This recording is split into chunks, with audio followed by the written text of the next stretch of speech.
Guys, sa mga nagtatanong kung ano gamit kong pagkain sa aking mga pabo, yan, may molasses tayo, pangalo sa patukan nila, ang check booster para sa sisiu, tapos integra, laying mass, tsaka darak. Wala pa yung darak ng mais yan. Tapos yan, pellet pang merienda nila. Tapos siya, meron tayo pag matamlay, dextrose, pag binulutong, itong thymol. Tapos probiotic, ayan. Nalo natin sa tubig. Ayan po ang ano natin, ginagamit natin para sa ating mga pabo. Kaya medyo kailangan din natin gumastos. Ayan. Pero kung gusto nyo pong makatipid, pwede kayong kumuha ng mga katawan ng saging o kaya mga gulay sa palengke kung malapit sa inyo. Sa akin kasi malayo, kaya ganyan ako, minimix ko na lang.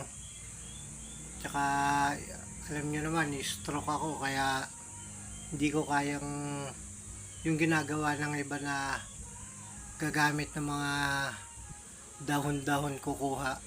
Hindi ko kayang kumuha. Kaya yan. Ayan ang mga gamit ko sa patukan ng aking mga pabo. Yan, sama-sama na yan.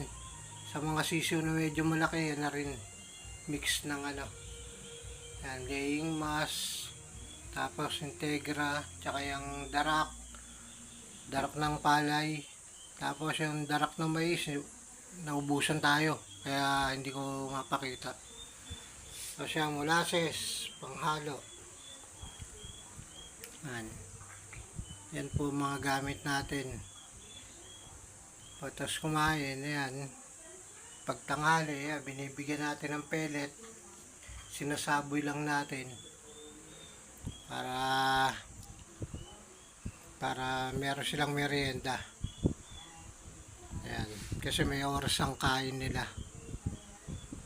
Yan guys. Doon sa mga gustong malaman kung ano yung gamit ko, ayan, pinidyo ko na lang.